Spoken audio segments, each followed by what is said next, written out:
আসসালামু আলাইকুম। কম মশলায় ডিমের কোরমা তৈরি করব। ডিমটা সিদ্ধ করে চিড়ে নিয়েছি, এরপর নামে মাত্র একটু তেল দিয়ে পেঁয়াজ বেরেস্তা করে নেব।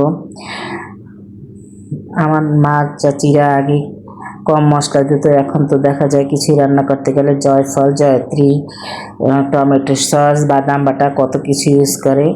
আমি আগের রেসিপিতেই ফলো করব, এটা খেতেই ভালো লাগে কম মশলার।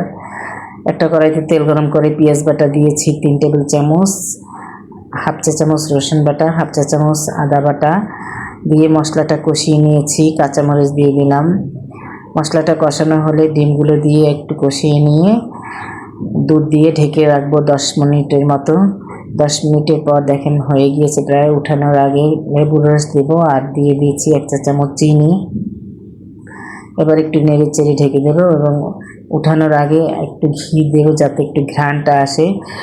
এরপর রান্না শেষ, বেরেস্তা দিয়ে সার্ভ করলাম। খেতে মজাই